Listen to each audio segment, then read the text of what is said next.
Gedung ini sudah 3 kali dibangun, dan 3 kali juga memakan nyawa. Di pinggir kota berdiri proyek apartemen, raksasa yang tak pernah benar-benar selesai. Siapapun yang mencoba menyelesaikannya, selalu berakhir hilang, tewas, atau pulang dalam keadaan gila. Warga sekitar mulai percaya bangunan itu bukan sekedar proyek gagal, melainkan tempat yang memang haus tumbal manusia. Ahmad datang hanya untuk mencari nafkah. Ia berniat bekerja seminggu, lalu pulang membawa uang untuk keluarganya. Namun sejak malam pertama, suasana proyek itu sudah terasa tidak wajar. Angin dingin berhembus dari lorong gelap basement. Padahal semua pintu tertutup rapat. Lalu terdengar bisikan pelan dari balik tumpukan karung semen. "Aku di sini." Ahmad langsung menoleh panik. "Siapa di sana? Keluar!" Namun tak ada siapa-siapa. Hanya suara besi berdecit dan langkah kaki berat yang berjalan perlahan di lantai atas. Padahal malam itu tidak ada pekerja yang lembur. Para buruh lama sebenarnya tahu sesuatu yang disembunyikan tempat itu. Mereka selalu menghindari lantai bawah setelah tengah malam. Tidak ada yang berani naik lift sendirian. Karena konon, lift tua itu sering turun sendiri, lalu terbuka dengan lantai penuh bercak darah segar dan bau anyir yang menusuk hidung. Kita harus hati-hati di sini. Aku merinding. Atau dia ngamap lehering becurang maul. Ada yang gak beres. Lampu proyek mulai berkedip. Hujan deras mengguyur. Bangunan setengah jadi itu seperti suara ribuan orang menangis bersamaan. Dari kejauhan terdengar suara palu memukul tembok. Padahal seluruh pekerja sudah berhenti sejak sejam lalu. "Ayo pergi." Sekarang. Namun semuanya sudah terlambat. Setiap malam pemilik proyek datang diam-diam ke lokasi. Ia tidak datang untuk memeriksa bangunan, melainkan memastikan ritual itu terus berjalan. Karena baginya, gedung sebesar itu tak akan pernah berdiri tanpa pengorbanan nyawa manusia. Dan saat Ahmad akhirnya menemukan ruang rahasia di bawah pondasi bangunan, ia melihat sesuatu yang membuat darahnya membeku. Di dinding semen basah tertulis puluhan nama pekerja yang hilang. Dan di paling bawah, nama Ahmad perlahan muncul sendiri, seolah ditulis oleh tangan tak kasat mata. Sejak malam itu, suara ketukan dari dalam tembok terus terdengar. Seperti ada seseorang yang masih hidup, terkubur di balik beton. Saat seorang buruh diseret ke dalam kegelapan, lalu lenyap tanpa jejak, Ahmad nekat menyelidiki basement tua yang selama ini selalu dikunci rapat.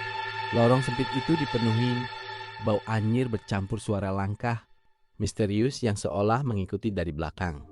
Semakin masuk ke bawah pondasi gedung, udara berubah dingin, dan bisikan lirih mulai terdengar memanggil namanya. Ada yang disembunyikan di bawah sini. Di balik dinding retak, Ahmad menemukan ruang batu kuno yang dipenuhi daftar nama para pekerja hilang. Nama-nama itu bukan sekedar tulisan. Beberapa masih tampak baru, seolah baru saja ditambahkan tadi malam.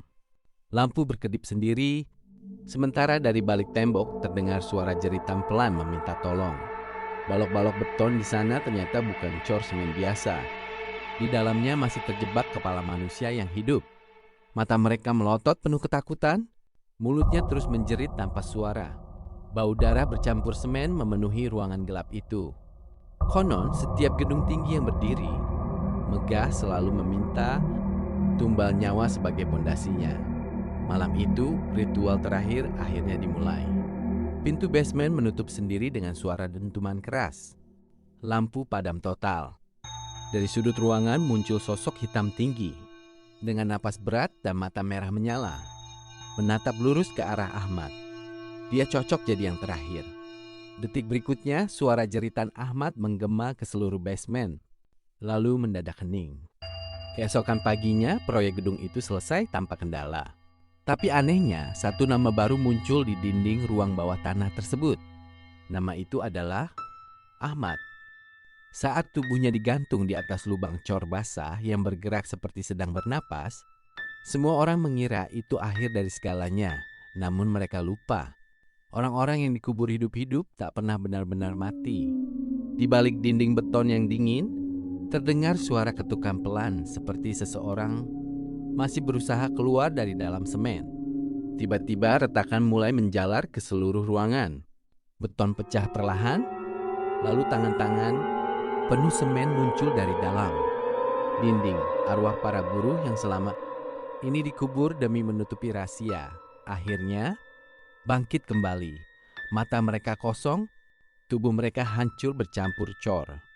Namun satu hal masih hidup, dendam. Jerita memenuhi basement gelap. Satu persatu orang yang terlibat diseret ke dalam semen hidup yang bergerak seperti makhluk lapar. Tidak ada tempat bersembunyi karena seluruh gedung seolah ikut hidup dan menelan siapa saja yang berada di dalamnya. Dalam kekacauan itu, Ahmad berhasil melepaskan diri dan berlari sekuat tenaga.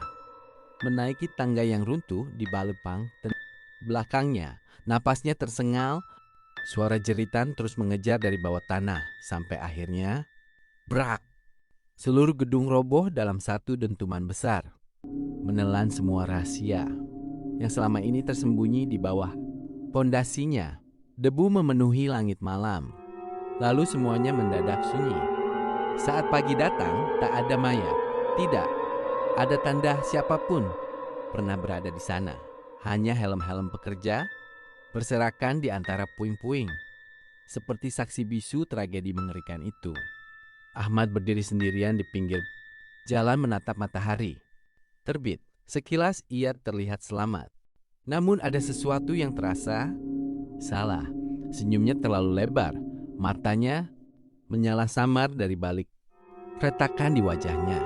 Kulitnya perlahan pecah seperti beton kering. Karena ternyata dari semua yang keluar dari reruntuhan itu, bukan hanya Ahmad yang berhasil pulang. Ada sesuatu lain yang ikut hidup di dalam dirinya. Dan malam itu, suara ketukan dari dalam dinding mulai terdengar lagi.